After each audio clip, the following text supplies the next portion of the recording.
नमस्कार, मैं डॉक्टर रजनीश कुमार आप सभी का एक बार फिर से हार्दिक स्वागत करता हूँ। प्रिय विद्यार्थियों, आज के वीडियो लेक्चर में हम एक बहुत ही महत्वपूर्ण विषय पर चर्चा करने जा रहे हैं, जो कि आपके परीक्षार्थी जीवन से जुड़ा हुआ है। हम बातचीत करेंगे यूजीसी नेट की परीक्षाओं के रिजल्ट के बाद आप सभी के कमेंट्स पढ़ने के बाद मेरे मन में जो भी विचार आया हुआ है, उसको हम साझा करेंगे और इसके बहाने आगे की रणनीति के बारे में भी चर्चा करेंगे। तो आज जो हमने टॉपिक दिया है कि गलती करना उतना गलत नहीं, जितना उसे दोहराना। ये बात प्रेमचंद ने अपने किसी रचना में लिखी हुई थी कि गलती करना उतना गलत नहीं, जितना कि उसे दोहराना है। तो ये मेन थीम रहेगी और इस मेन थीम के माध्यम से हम उन असफल परीक्षार्थियों के बारे में बातचीत करेंगे कि उन्होंने सही मायने में कौन-कौन सी गलतियाँ की हैं, जिनको कि आगे चलकर वे नहीं दोहराएँगे और सफल हो जाएँगे। प्रिय विद्यार्थियों, जब भी परीक्षाओं का रिजल्ट आता है, तब सफलता-असफलता की बात लगातार होने लगती है। ये लोग भूल जाते हैं कि जो आज परीक्षार्थी सफल हैं, वो कभी इस असफल की श्रेणी में रहा करते थे या फिर वो जिस तरीके से आज असफल विद्यार्थी परेशान होते थे, वैसे वो भी कभी होते थे।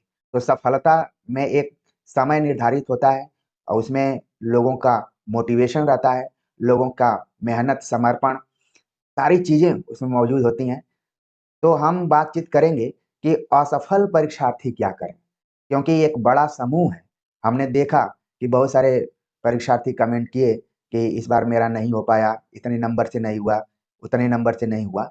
तो ये मानकर चलिए कि जिन परीक्षार्थियों का 1 से लेकर 5 क्वेश्चन के कारण नहीं हुआ है, वो अपने को बिल्कुल असफल ना मानें। ये माने कि आगे उनका ही समय है, वो अब असफल के जगह पर सफल हो जाएँगे। जिनका भी 1 से 5 क्वेश्चन के बीच में छूटा हुआ है, उनको हार नहीं मानना। आगे चीज़ें और हम आप सभी से साझा करेंगे, तो समझ में आ जाएगी। अब हम असफल परीक्षार्थियों के बारे में ही क्यों चर्चा कर रहे हैं? इसलिए चर्चा कर रहे हैं कि हमने भी असफलता को बहुत देखा है। हमने देखा है कि परीक्षार्थी यूजीसी नेट की परीक्षाओं में असफल हो जाते हैं, तो उनको लगता है कि अब उनके जीवन में कुछ नहीं बचा है। लेकिन आप लोगों ने देखा होगा, मैंने अपने जीवन की एक असफलता की कहानी आप सभी से शेयर की थी कि लखनऊ विश्वविद्यालय जो कि ए प्लस प्लस नैक में आता है और उसके असिस्टेंट प्रोफेसर एग्जाम की परीक्षा में हमने 1 बार नहीं, 2 बार पहले स्थान पर अपनी जगह बनाया था, लेकिन फिर भी मुझे असफलता हाथ लगी। तो असफलता को बहुत अच्छे से हम जानते हैं, उसको आभास करते हैं, उसको महसूस करते हैं, तो लगता है कि वही व्यक्ति सही से बता सकता है, जिसने असफलता को देखा है। हालाँकि आप देखेंगे, जीवन में सफलता-असफलता के पैमाने हमेशा बदलते रहते हैं। तो हम आपको अभिभावक की तरह व्यावहारिक सलाह देंगे और अनुराग हिंदी अकेडमी पर ही इस तरीके की सलाह दी जा सकती है, क्योंकि आप लोगों ने हाल-फिलहाल में एक फ़िल्म देखी होगी, सनम तेरी कसम। उसमें एक पात्र है इंदर। हम इंदर की तरह आप सभी से प्रेम करते हैं, मोहब्बत करते हैं, कभी इस चीज़ को आभास नहीं होने देते हैं कि आपके साथ खड़े हैं। ज़रूरत है कि आप इसको महसूस करें। इंदर के पात्र को मैंने काफ़ी अच्छे से देखा और लगा कि नहीं, जीवन में इसी तरीके से होना चाहिए, साथ देना चाहिए। तो प्रिय विद्यार्थियों, आप लोगों को लगना चाहिए कि नहीं, जो भी यहाँ पर सर बताते हैं, उनको हमें लाइन बाय लाइन फ़ॉलो करना है, तो हम असफल होते हुए भी सफल हो सकते हैं। अब हम आप सभी को बहुत कुछ कड़वी बातें भी बताएँगे और कुछ ठीक-ठाक बातें भी बताएँगे, जिसको कि आप समझ सकते हैं। कड़वी बातों को लेकर आपको अलर्ट रहना है, ये मानकर चलना है कि ये व्यक्ति एक अभिभावक की तरह अपनी बात को रख रहा है और यही रख सकता है, क्योंकि हमारा जो आप सभी से लगाव है, वो निस्वार्थ भावना से और आत्मीय लगाव है, उसी इंदर की तरह ही है। तो चीज़ों को आप समझ पा रहे होंगे। अब चलते हैं हम एक-एक चीज़ पर बातचीत करते हैं। आमतौर पर जब हम परीक्षाओं में बैठते हैं, तो ऐसा लगता है कि हम सेलेक्ट हो जाएँगे, सफल हो जाएँगे, तो मन में एक चीज़ आती है। लेकिन ध्यान रखिए कि हम परीक्षा में बैठ रहे हैं। परीक्षा होती है, वो प्रसाद नहीं होता है कि आप उसमें फॉर्म डाल दिए, तो आप सफल ही हो जाएँगे। आपको ध्यान में रखना है कि आपको प्रतियोगी मानसिकता बनाते हुए समय लेकर पढ़ना है। बहुत सारे विद्यार्थियों को मैं देखता हूँ कि वो फॉर्म को अप्लाई कर देते हैं, जब कुछ समय बचा रहता है तब वो अलर्ट हो जाते हैं। बहुत कम प्रतिशत ऐसा होगा जो कि सफल हो सकता है, लेकिन ज़्यादातर प्रतिशत ऐसा ही होता है कि विद्यार्थी उसमें असफल हो जाते हैं। तो पहले आपको अपने दिमाग में रखना है कि ये परीक्षा है। इसमें अलग-अलग एज कैटेगरी ग्रुप के सारे लोग जुड़े हुए हैं, अनुभवों से जुड़े हुए हैं। मैंने देखा कि विद्यार्थी कमेंट करते हैं कि सर आपसे 3-4 वर्षों से मैं जुड़ा था, इस बार मेरा चयन हो गया। तो ये 3-4 वर्ष क्या थे? उसके मेहनत थे, उसके समर्पण थे, उसके सफलता में वो रचनात्मक काम कर रहा था। ये नहीं कि वो 3-4 साल ऐसे ही प्रसाद के इंतज़ार में था। तो एक चीज़ आपके दिमाग में बन जानी चाहिए कि चाहे वो यूजीसी नेट का एग्ज़ाम हो, चाहे शिक्षक भर्तियों से संबंधित एग्ज़ाम हो, वो कॉम्पिटिटिव एग्ज़ाम है, उसको आप परीक्षा मान कर चलिए। ये नहीं कि हल्के में लेकर कि भर देंगे, फिर हो जाएगा। कई बार हमने देखा है कि कुछ विद्यार्थी बोल देते हैं कि मैंने इतना दिन पढ़ा, उतना दिन पढ़ा और मेरा हो गया। लेकिन हो सकता है कि उसके पीछे वो अपना माइंडसेट बहुत पहले से ही प्रतियोगी माइंडसेट बनाया होगा, कॉम्पिटिटिव माइंडसेट बनाते हुए अपने समय को निर्धारित करते हुए पढ़ाई करता रहा हो। तो आपको ध्यान में रखना है कि इस एग्ज़ाम में हम जा रहे हैं तो कॉम्पिटिटिव माइंडसेट लेकर जाएँ और समय लेकर तैयारी करें। कोई भी परीक्षा अगर 3 से 4 महीने तक आप अच्छे से नहीं देते हैं, तो वो मुश्किल हो जाएगा आपके लिए। फिर आप बार-बार यही कहेंगे कि मेरा इतने नंबर से रुक रहा है, उतने नंबर से रुक रहा है। तो एक चीज़ को ध्यान में रखिए। अब बात करते हैं कि अपने जीवन में हम कई तरीके के शिक्षकों को देखते हैं। एक तो जहाँ से आप लोग बीए और एमए की पढ़ाई कर रहे होंगे, वहाँ आपके शिक्षक होंगे, प्रोफ़ेसर होंगे, उनसे आप चीज़ों को सीख रहे होंगे। दूसरे शिक्षक जो कि कोचिंग पढ़ाते हैं या कोर्स बेचते हैं, नोट्स बेचते हैं, उनसे सीख रहे होंगे। और तीसरी कैटेगरी है, वो मेरी कैटेगरी है कि आपको उसी तरीके से पढ़ना है जिस तरीके से आप किसी यूनिवर्सिटी में पढ़ते हैं और साथ में आपको कॉम्पिटिटिव माइंड से बताया जाए जो कि हमारे पास अनुभव रहा है। देखा जाए तो यूजीसी नेट के लिए बहुत कोचिंग इत्यादि नोट्स के पीछे भागने की बिल्कुल ज़रूरत नहीं है। अगर आप बीए और एमए के दिनों से ही अच्छे से पढ़ाई कर लेते हैं, तो फिर आप सफल हो सकते हैं। बहुत बड़ा इसमें नहीं है और आप देखेंगे कि 6 महीने में 6-6 महीने पर आपको इसमें आना पड़ता है, एग्ज़ाम देने का मौका मिलता है। मुझे लग रहा है कि 2-3 परीक्षाओं को ध्यान में रखें तो यूजीसी नेट हो गया 6-6 महीने पर, सीटेट का एग्ज़ाम 6-6 महीने पर, ये 2-3 परीक्षाएँ हैं जो कि 6-6 महीने पर आपको मौका देती हैं। तो मौका का आपको फ़ायदा उठाना है। तो ध्यान में रखिए कि जिस भी शिक्षक से आप पढ़ रहे हैं, उस वो एक केवल ड्राइवर के रूप में है और आप सवारी के रूप में हैं और आपने देखा होगा व्यवहारिक जीवन में कि लिखा रहता है कि सवारी अपने सामान की सुरक्षा स्वयं करें।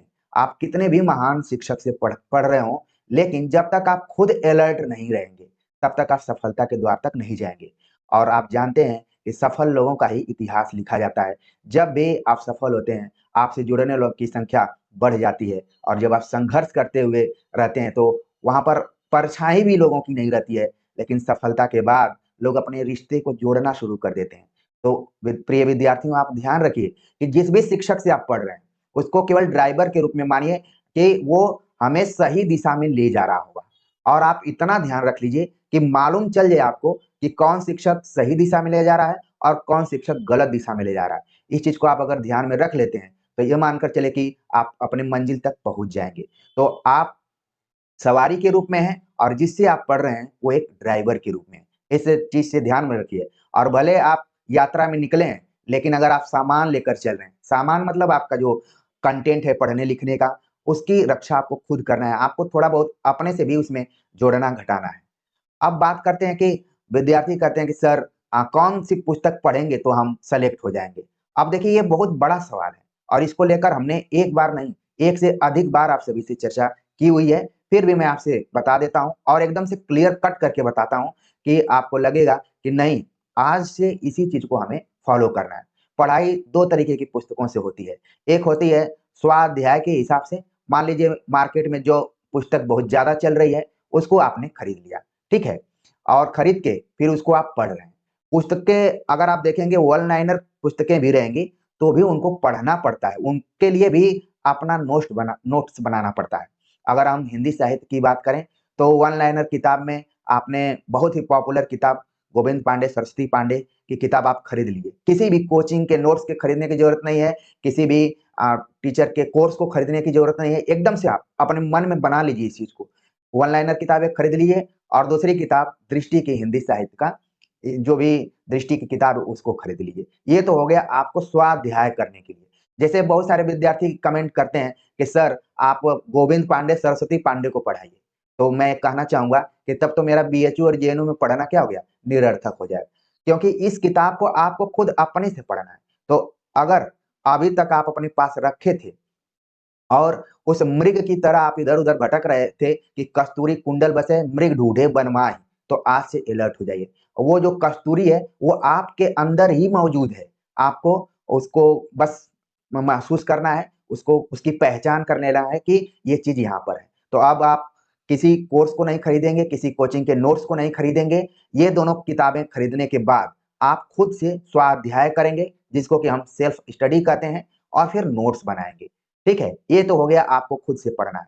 अब हो गया दूसरे तरीके की जो पुस्तकें हैं, जिसको कि हम आधार ग्रंथ बोलते हैं या फिर मूल टेक्स्ट बोलते हैं। ठीक है? इसको आपको पढ़ना है। इसको पढ़ने के लिए आपको ज़रूरत पड़ती है शिक्षकों की। अब जो भी शिक्षक अपने दिनों में अच्छे से पढ़े होंगे, चीज़ों को समझे होंगे, वही आधार ग्रंथों को ठीक से पढ़ा सकते हैं। नहीं तो आपने महसूस किया होगा कि जितने भी आप अलग-अलग जगहों पर खास तौर से जिनको मैं कोचिंग बोल रहा हूँ, नोट्स बोल रहा हूँ, वो सभी इन्हीं दोनों किताबों की कट कॉपी पेस्ट करके इधर-उधर प्रस्तुत करते रहे हैं, जिसको कि आप खुद से भी पढ़ सकते हैं। अगर आप खुद से नहीं पढ़ रहे हैं, तो फिर चिंता की बात है। इन किताबों को पढ़ाने की ज़रूरत ही नहीं है। आप अपना टाइम टेबल निर्धारित करिए, फिर उसके हिसाब से पढ़ना शुरू कर दीजिए। तो उम्मीद है कि आज से ये काम आप शुरू कर देंगे। आधार ग्रंथ के लिए इस चैनल पर बहुत सारी सीरीज चलाई गई हैं, उनको आप पढ़िए। चाहे वो यूजीसी नेट के पाठ्यक्रम के दृष्टिकोण से मूल टेक्स्ट हो, हिंदी साहित्य का इतिहास के दृष्टिकोण से मूल टेक्स्टों पर हमने जो चर्चा की हो, उसको देखिए और जो भी पुराने क्वेश्चन पेपर रहे हैं, प्रैक्टिस सेट रहे हैं, उनको बिल्कुल आप देखते रहिए। तो आधार ग्रंथ पढ़ने के लिए एक अच्छे शिक्षक के मार्गदर्शन में आप रहिए, जिसकी बात आपको समझ में आए, क्योंकि संख्या 1 से अधिक है, तो आप 1 से अधिक जगह जा सकते हैं, आराम से जा सकते हैं, देख सकते हैं, समझ सकते हैं, अपने टाइम के अनुसार देख सकते हैं। इसलिए किताबों को लेकर बहुत आपको टेंशन में या तनाव में नहीं रहना है कि क्या कोई ऐसी किताब है जिसको कि मैं नहीं पढ़ पा रहा हूँ, दुनिया उसको पढ़ रही है, वो लोग सफल हो जा रहे हैं। सफल लोग भी इन्हीं किताबों को पढ़कर हो रहे हैं। आप इस चीज़ को बिल्कुल अपने ध्यान में रखिए और मैंने शुरू में ही बोल दिया था कि जिन भी विद्यार्थियों का 1 से 5 क्वेश्चन के कारण नहीं हो पा रहा है, उनको हार नहीं मानना है। मानकर चलना कि अगली बार वो इस सफलता की श्रेणी में रहेंगे, वही रहेंगे। बाकी जिनका इससे ज़्यादा का हो रहा है, उनको ये सारी चीज़ें ध्यान में रखना है कि केवल फॉर्म भरना और परीक्षा में बैठ जाना बड़ी बात नहीं है। उसके लिए अपने के माइंडसेट को ठीक से करना है और गाइडेंस अच्छे से लेना है और अपने से भी मेहनत करना है। आपने देखा होगा टॉपर्स के, वो बताते रहते हैं, तथाकथित टॉपर्स जिनको मैं बोल देता हूँ यूजीसी नेट में, कोई टॉपर नहीं होता है, वो एक क्वालिफाइंग एग्ज़ाम है। आगे अभी उस बिंदु पर मैं बात करूँगा। तो ये ध्यान रखिए कि कहने के लिए किसी शिक्षक का नाम ले लेते हैं, ठीक है, योगदान रहता है तो ज़ाहिर-सी बात लेंगे। वो खुद से नहीं बोलते हैं, किसी के सिखाने से नहीं बोलते हैं, बल्कि उनकी आत्मा बोलती है कि हाँ, फला जगह से मैंने कुछ सीखा था। और आप अच्छे शिक्षक की सही निशानी है कि उसकी आँखों को देखिए, उसकी आँखों को देखिए, वही उसी जगह सत्यता आपको दिखलाई पड़ती है। बाकी तो सारी चीज़ें सबके लिए अलग-अलग ही हैं। शारीरिक जो आपकी दशा को निर्धारित करने वाला अंग है, वो आँख है और वहीं आपको सच्चाई दिखेगी। तो आप 1 बार भटकेंगे, 2 बार भटकेंगे, 3 बार भटकेंगे, लेकिन आप एक बार सही जगह पर पहुँच ही जाएँगे। उम्मीद है कि जितने विद्यार्थी यहाँ देख रहे हैं, वो सही जगह पहुँचे हुए हैं। बस ज़रूरत है उनको कंसंट्रेशन बनाने की, अपने अंदर कॉन्फिडेंस लाने की और इस चैनल पर विश्वास करने की। तो देखिए मैं इस श्रेणी की पुस्तक के बारे में तो नहीं कुछ कहूँगा, इसको आपको अपने से ही पढ़ना है। बाकी आधार ग्रंथ को लेकर, परीक्षाओं के पैटर्न को लेकर और जो भी नए तरीके के क्वेश्चन आ रहे हैं, कैसे आ रहे हैं, उनको लेकर यहाँ से आप लाभ उठा सकते हैं। आगे बात करते हैं कि परीक्षाओं के परिणाम आने के बाद आप देखते हैं कि लगातार टॉपर्स की चर्चा होती है। यूजीसी नेट भारत का इकलौता ऐसा एग्ज़ाम है जिसमें हर 6-6 महीने पर आपको टॉपर दिखाई पड़ते हैं और एक कल्पना कीजिए कि ये क्वालिफाइंग एग्ज़ाम के टॉपर हैं। जब आप आगे इसी पर आधारित असिस्टेंट प्रोफ़ेसर एग्ज़ाम में जाएँगे, तो वहाँ पर कॉम्पिटिशन कितना हाई होगा। इस चीज़ को बिल्कुल ध्यान में रखिए। हर 6-6 महीने में टॉपर आपको दिखाई पड़ रहे हैं और वैकेंसी आपकी कितने सालों पर आ रही है? 2 साल पर आ रही है, 3 साल पर आ रही है, 4 साल पर आ रही है और विधानसभा चुनाव, लोकसभा चुनाव के आधार पर आ रही है, तो कॉम्पिटिशन कितना हाई होगा। तो क्यों ना हम खुद को मजबूत करते हुए, अपनी क्षमता को ध्यान में रखते हुए पढ़ाई करें। तो कहना चाहूँगा कि टॉपर्स के मंत्रों से नहीं, अपना मूल मंत्र बनाइए। मैं बार-बार कहता हूँ कि जब भी कोई टॉपर होता है, पहले तो उसको पता नहीं रहता है कि वो टॉपर हो जाएगा, लेकिन हो जाता है, तो फिर वो अपने को धीरे-धीरे महसूस करने लगता है और कुछ चीज़ें वो सही बताता है, कुछ चीज़ें उसमें कृत्रिमता धारण कर लेती हैं, जो चीज़ें वो नहीं भी किया रहता है, उस चीज़ को भी बताने लगता है। तो आप क्या हो जाते हैं, कन्फ्यूज़ हो जाते हैं। आपको लगता है कि अरे! मैं तो ये काम करता ही नहीं हूँ, ये तो इस तरीके से करता है। तो जो चीज़ें व्यावहारिक रूप में, उसको आप ज़रूर ग्रहण कीजिए, लेकिन अपने अंदर ज़रूर झाँकिए, क्योंकि मैं कई बार अपने बीए और एमए के विद्यार्थियों को कहता हूँ कि आप लोग क्लास में बैठे हैं सामूहिक रूप से, एक छात्र समुदाय है, इसको छात्र समाज हम कह सकते हैं, लेकिन सबका इंडिविजुअल परफॉर्मेंस है। एग्ज़ाम आएगा, तो इसी में से सभी विद्यार्थी अलग-अलग ढंग से नंबर पाएँगे, तब पता चलेगा कि हाँ, मेरी बात को कौन अच्छे से समझ पा रहा था, कौन अच्छे से नहीं समझ पा रहा था। हो सकता है कि क्लास का सबसे ज़्यादा बोलने वाला विद्यार्थी कम नंबर पाए और क्लास का सबसे गुमसुम रहने वाला विद्यार्थी, जिसको कि शिक्षक भी नहीं जान पाया कि ये मेरी बात समझ पा रहा है कि नहीं, वो अच्छा नंबर ला दे। और टॉपर्स की क्या मैं बात करूँ, ये एग्ज़ाम क्वालीफाइंग एग्ज़ाम है। मान लीजिए क्रिकेट का ये मैदान है और ये 22 गज की पिच है, तो कोई बैट्समैन ऊँचाई से मारा और 4 रन गया, ठीक है? कोई एकदम सीधे शॉट मारा, वो भी 4 रन गया। किसी का एकदम कैच छूटते-छूटते बाउंड्री के बाहर चला गया, 4 रन चला गया। देखा जाए तो ये तीनों क्या हो गए, सफल हो गए, तीनों सफल हैं। तो किसी का बहुत ज़्यादा नंबर है, टॉपर है, तो इसका मतलब नहीं है कि आगे के असिस्टेंट प्रोफेसर एग्ज़ाम में उसको कोई लाभ मिलेगा, कोई लाभ नहीं मिलने वाला है, ठीक है? तो इस तरीके से ध्यान रखिए कि अगर जो केवल कट ऑफ पर भी थे और वो भी उसी कैटेगरी के हैं, उनके पास भी उतना ही जानकारी है। इसलिए टॉपर के चक्कर में बिल्कुल मत रहिए, इस तरीके के इंटरव्यू को देखने की भी ज़रूरत नहीं है। खास तौर से उन विद्यार्थियों को जो 1 से 5 क्वेश्चन से रुके हुए हैं, उनको मंथन करने की ज़रूरत है, उनको चिंतन करने की ज़रूरत है कि चाहे तो वो शॉट उठाकर मारें और एक टप्पा खाकर 4 रन के लिए जाए या फिर खूब सुंदर शॉट मारें और कट ऑफ के 2-4 नंबर आगे रहें या फिर उस दिन उनका दिन अच्छा रहे, तो कैच भी छूट जाए, हो सकता है। इस तरीके की बहुत चीज़ें निर्धारित करती हैं परीक्षाओं में। तो आप ध्यान रखिए कि अपना मूल मंत्र बनाइए। इसके लिए आपको क्या करना पड़ेगा? पढ़ना पड़ेगा।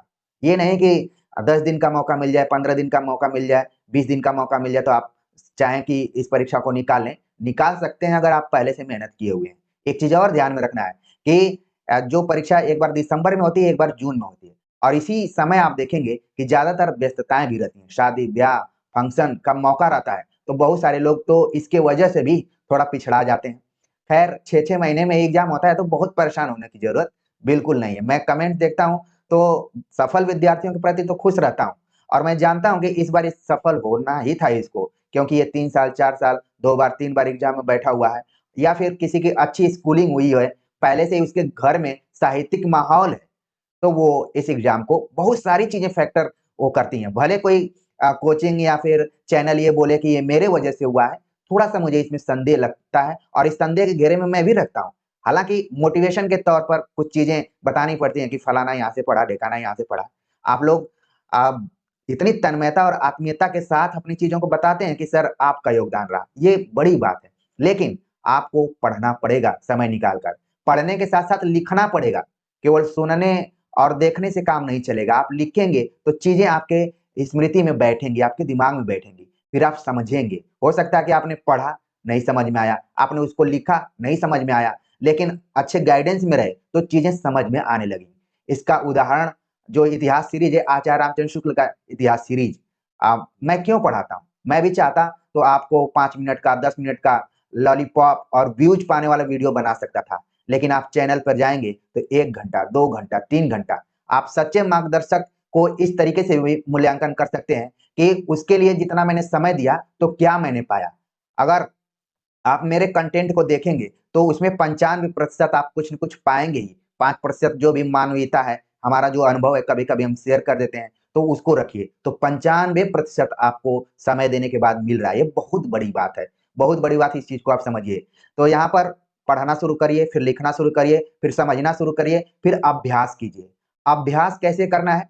पहले के क्वेश्चन पेपर को ज़रूर ध्यान में रखना है। उसके हिसाब से क्वेश्चन के नेचर को देखते हुए, उसके पैटर्न को देखते हुए आपको हल करना है और आप ये मानकर चलिए कि जब भी यूजीसी नेट का रिजल्ट आता है और अगले फॉर्म की प्रतीक्षा रहती है, उसी के बीच में अगले साल अगले परीक्षा की के प्रश्न पत्रों को लेकर कमेटी गठित की जाती है। वो कमेटी 4 महीना 5 महीना अच्छे से अध्ययन करती है, किस तरीके से हमें क्वेश्चन बनाना है। इसलिए आप देखते हैं कि पैटर्न बार-बार उतार-चढ़ाव के अनुसार आता है, कभी सरल आ जाता है, कभी कठिन आ जाता है। तो ध्यान रखिए कि जितनी तैयारी आप कर रहे हैं, उतनी तैयारी क्वेश्चन पेपर बनाने वाले द्वारा भी की जा रही है। तो इस चीज़ को आपको समझना है। तो अभ्यास उसी हिसाब से करना है कि इस बार हमें परीक्षा में क्वालीफाई होना है, सफल होना है। अब बात करते हैं कि टीचर की तैयारी पर नहीं, अपनी तैयारी पर ध्यान दें। कई बार मैंने देखा है विद्यार्थी कमेंट करते हैं कि सर अब आप यूनिट 1 से लेकर यूनिट 10 तक चर्चा कीजिए। अरे भाई इसके पहले हमने खूब चर्चा की हुई है, आप उसको जाकर देखिए। और क्योंकि जब इस प्रोफ़ेशन से जुड़े हुए हैं, आप सभी ने हमारे ऊपर विश्वास किया है, तो हमको चिंता है इस चीज़ की। हमारे जैसे शिक्षकों को भी चिंता है कि आगे किस रणनीति को बनाया जाए, कैसे ज़्यादा से ज़्यादा इस तरीके से कंटेंट दिया जाए, प्रैक्टिस सेट दिया जाए कि हमारे विद्यार्थी उसके लिए अलर्ट रहें। लेकिन आप अगर पुरानी वीडियोज़ पड़ी हुई हैं, तो उनको देखिए, प्रैक्टिस सेट को देखिए, कंटेंट को देखिए, उनको देखकर आप अपनी तैयारी करते रहिए। ये नहीं कि शिक्षक आगे-आगे चल रहा है, तो आप उसके पीछे-पीछे चल रहे हैं। हो सकता है कि आप इस स्पीड से करिए कि शिक्षक से भी आगे रहिए, ठीक है? तो इस चीज़ को आपको ध्यान में रखना है। एकदम से निर्भर रहना भी कई बार खतरे से खाली नहीं रहता है। आप संकेतों को समझ जाइए या फिर जो भी शिक्षक आपको इंडिकेट कर रहा है, बता रहा है, उसको समझ जाइए, फिर उस हिसाब से रास्ते पर आगे बढ़ते जाइए। ये नहीं कि आप हाथ पे हाथ धरे हैं और सोच रहे हैं कि ये बताएँगे तब मैं इसको पढ़ूँगा। हालाँकि यहाँ पर बताने की क्या ज़रूरत है, हमेशा हर परीक्षा को ध्यान में रखते हुए अगर यूजीसी नेट की बात करें, तो हर सत्र को ध्यान में रखते हुए, चाहे दिसंबर हो, चाहे जनवरी हो, कुछ न कुछ नया देने का प्रयास किया जाता है हर एंगल से। लेकिन उसके पहले का जो चीज़ है, उसको आप अपना मानते हुए ज़रूर देखिए, तब आप सही रास्ते पर जाते हुए दिखाई पड़ेंगे। अब आगे है कि तैयारी को बोझ लेकर नहीं करना है। आपको ये लेकर नहीं करना है कि यार इस बार यूजीसी नेट मुझे निकालना है, इसका सिलेबस तो बहुत लंबा-चौड़ा है, कैसे पढ़ेंगे? हमने तो बीए अच्छे से नहीं किया, एमए अच्छे से नहीं किया, हम तो कभी स्कूल ही नहीं देखे। ऐसी चीज़ें अपने दिमाग में नहीं रखना है। अब बहुत सारे प्लेटफ़ॉर्म आपको हो गए हैं जहाँ से चीज़ें आप अच्छे से कर सकते हैं। लेकिन इस प्लेटफ़ॉर्म का आपको फ़ायदा भी है, नुकसान भी है। कॉम्पिटिशन बहुत हाई हो गया है। जब मैं यूजीसी नेट की तैयारी करता था उस ज़माने में, मैं आपको 2010-11 की बात बता रहा हूँ, उस समय लिखित परीक्षा होती थी। उस समय भी इसका बहुत क्रेज़ होता था, जो जेआरएफ हो जाता था, मान लीजिए कि यूपीएससी के बाद उसका नंबर रहता था। बहुत कम लोग होते थे, 10 लोग, 12 लोग, 15 लोग इस तरीके से पूरे भारत में होते थे। हालाँकि अब तो संख्या बढ़ गई, आप देखते हैं कि सैकड़ों में जा चुकी है। अलग-अलग कैटेगरी में अलग-अलग तरीके से जेआरएफ लोग हो रहे हैं। तो बोझ लेकर आपको नहीं जाना है कि इसकी तैयारी करना है, इसको निकालना है, इसको निकालना है। आराम से अगर आप करेंगे, तो ज़ाहिर-सी बात है कि निकल जाएगा एग्ज़ाम। बहुत कठिन एग्ज़ाम नहीं है। बस आपको उस हिसाब से माइंडसेट अपना करना है और नयापन के पीछे ना भागें, दोहराते रहें। मैंने कहा कि गलतियाँ नहीं दोहराना है, लेकिन जो अच्छाइयाँ हैं, उसको दोहराते रहना है। कई बार लोगों को लगता है कि ये नई चीज़ मिल जाती, अब जो चीज़ें हमने पढ़ लिया वो हमारे लिए पुरानी हो गई हैं और उनको पढ़ने की ज़रूरत नहीं है। लेकिन परीक्षा एक ऐसी चीज़ है कि उसमें रिवीजन का बड़ा इम्पोर्टेंट रोल होता है। रिवीजन को बिल्कुल आप करते रहिए। नयापन बहुत आता है तो 2 से 5% ही आता है। आप हर बार के एग्ज़ाम को देखेंगे तो उसमें 5 से 10 प्रश्न ही नए रहते हैं। बाकी का कहीं न कहीं आपको सूत्र दिखाई पड़ता है कि हाँ, ये क्वेश्चन पिछली बार इस तरीके से पूछा गया था, इस बार इस तरीके से पूछा गया है। ठीक है? तो नयापन के पीछे नहीं भागना है। पुरानी चीज़ें कई बार ना पुरानी चीज़ें, पुराने संबंध हो, इसीलिए कहा गया कि ओल्ड इज़ गोल्ड। पुराने संबंध हो, पुराने अपना जो भी पढ़ा-लिखा हो, वो बहुत काम में आता है। ऑन द स्पॉट किसी को बोलना पड़ता है, तो वो पुरानी चीज़ों के आधार पर ही बोलना शुरू करता है। उसी तरीके से परीक्षाएँ भी हैं। नयापन ज़रूर चाहिए, लेकिन उसके पीछे एकदम नहीं भागना है कि अब तो मेरी सब तैयारी हो गई है, अब मुझे कुछ नया चाहिए, नया चाहिए, नया चाहिए। जो भी चीज़ है, उसको बार-बार रिवाइज़ कीजिए और सबसे ज़्यादा ज़रूरी है कि अपने स्वास्थ्य को ठीक करके रखिए। सब चीज़ें अच्छी रहीं, लेकिन आपका पेट खराब हो गया है, पेट झड़ रहा है, खाँसी है, जुकाम है, ये भी परीक्षाओं में काफ़ी अपना रोल निभाते हैं। पता चले कि आपको सत्य पढ़ना है, असत्य पढ़ रहे हैं, सही नहीं पढ़ना है, सही पढ़ रहे हैं। ये सारी चीज़ें परीक्षाओं में कई बार मुश्किलें पैदा कर देती हैं। आप हर बार पीछे बैठते थे, इस बार आगे बैठ गए। हालाँकि आप लोगों का सीबीटी पैटर्न पर है, तो थोड़ा बहुत इसमें शांति रहती है। लेकिन कई बार हमने ये महसूस किया है कि कहीं एसी बहुत ज़्यादा चल रही है, कहीं पर बहुत गर्मी हो रही है, घुटन महसूस हो रही है, लग रहा है कि ये सेंटर कैसा मिल गया इस बार। सेंटर इत्यादि भी एग्ज़ाम को काफ़ी प्रभावित करते हैं। तो कुल मिलाकर कहने का ये है कि आप अपने स्वास्थ्य को ज़रूर ध्यान में रखिए और निरंतरता को बनाकर रखिए, क्योंकि कंटिन्यूटी आपकी सफलता का द्वार खोलती है। अगर आप कंटिन्यू नहीं है, बीच में आप ब्रेक कर दिए, आपको लगेगा कि थोड़ा मैं आराम कर लेता हूँ, आगे पढ़ लूँगा, 10 दिन बचा रहेगा, तो मानकर चलिए कि फिर एक बार आप उस श्रेणी में पहुँच जाएँगे, जिस पर कि हम चर्चा कर रहे हैं, असफल ही रह जाएँगे। लेकिन यही कोशिश कीजिए कि आप अपने मेहनत को ध्यान में रखिए, ठीक है? अपने जिद को बनाए रखिए, मुझे निकालना है और अपने अंदर जुनून पैदा करके रखिए कि नहीं, ये चीज़ मुझे करके ही रहना है। ये तीनों चीज़ें बिल्कुल आप ध्यान में रखिए और व्यावहारिक तौर पर आपने देखा भी होगा कि सामान्य से सामान्य विद्यार्थी इस परीक्षा में क्वालीफाई हो जाते हैं। मैं क्वालीफाई की बात कर रहा हूँ, टॉपर्स की बात बिल्कुल नहीं कर रहा हूँ क्योंकि ये टॉपर और रैंकिंग के तो ये बाज़ारीकरण है, ठीक है? तो इस चीज़ को आपको उभर के रहना है, जो मैंने यहाँ पर एक चित्र बनाकर दिखाया हुआ है। इस चित्र से आप समझ चुके होंगे कि आखिरकार सही चीज़ क्या है, ठीक है?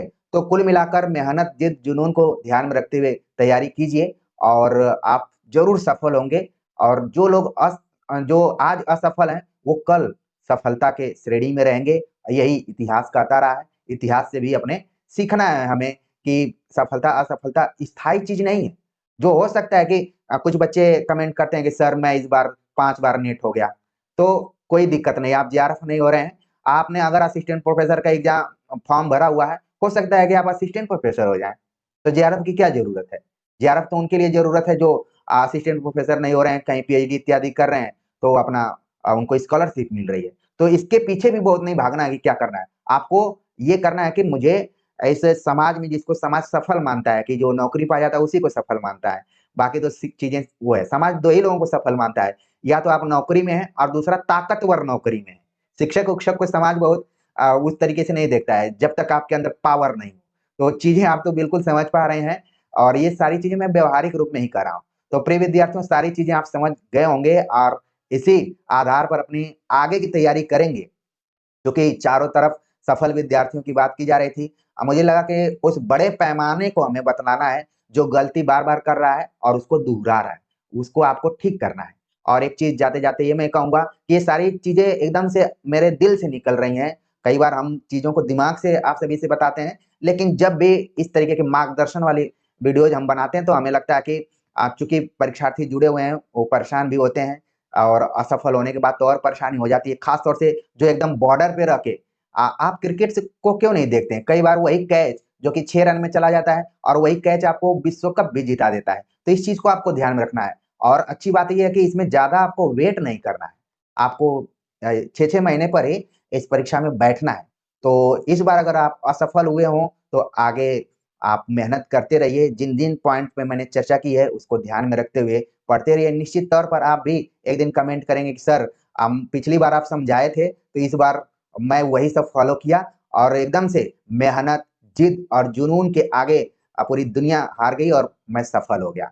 और जाते-जाते मैं यही कहूँगा कि आप लोग इस चैनल को अपने परिवार की तरह मानते हैं और बड़े लकी हैं, हम भाग्यशाली हैं कि बिना दबाव के फ्री रहते हुए सारी चीज़ें आप लोग समझते हैं और अपना मानते हुए कमेंट करते हैं, हमारी खुशियों में शामिल होते हैं और दुःख में भी सपोर्ट करते हैं, तो सारी चीज़ें हैं। क्योंकि भले आप लोग अपने घरों में अलग-अलग जगहों पर देख रहे होंगे, बस अंतर है स्क्रीन का। मैं लैपटॉप के सामने आप सभी से चर्चा कर रहा हूँ, आप अपने मोबाइल में देख रहे हैं, टैब में देख रहे हैं। बस अंतर यही है, ये मानकर चलिए कि आपके घर परिवार का ही कोई व्यक्ति है जो उसके अंदर खुद है मेहनत, जिद, जुनून है। मैं तो पब्लिक फंडेड यूनिवर्सिटी में कार्यरत भी हूँ, कोई दिक्कत नहीं है। लेकिन हमारा जुनून ये है कि जो वो नियत नियंता हैं, जिनको ये लगता है कि वो किसी विश्वविद्यालय में फलाँ का ही चयन कर सकते हैं, फलाँ का नहीं करेंगे तो फलाँ सड़क पर आ जाएगा।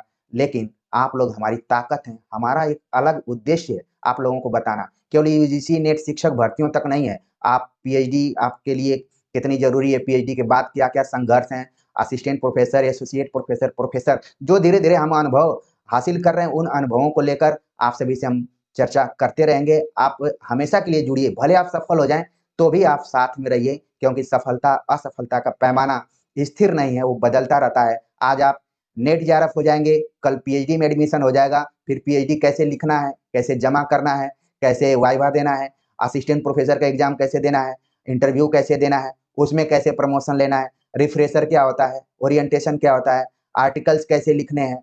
ये ढेर सारी चीज़ें हैं जो कि आपको बाँधी रखेंगी और ये चैनल भी आपको बाँधा रखेगा। इसका बहुत सीमित है, इसीलिए तो मैंने इसमें अकेडमी रखा और एक बात ध्यान में रखिएगा, जब हमारा 100 के कंप्लीट हुआ था, तो कुछ विद्यार्थी कहने लगे कि ये भी अब कोर्स लॉन्च करेंगे, पैसा लेंगे। जब तक हमारी साँस चलती रहेगी, तब तक आप लोग आस बनाए रखिए, वैसे ही रहेंगे जैसे पहले थे। ये है अनुराज हिंदी एकेडमी की खास विशेषता कि जो कहते हैं वो करते हैं। हम बहुत अलग मिट्टी के बने हुए हैं। हमारी कोशिश है कि हमारी बात घर-घर हिंदी पढ़ने वाले विद्यार्थियों के पास पहुँचे और उनको लगे कि नहीं, कोई व्यक्ति था जो कि हिंदी भी इस तरीके से पढ़ाता था।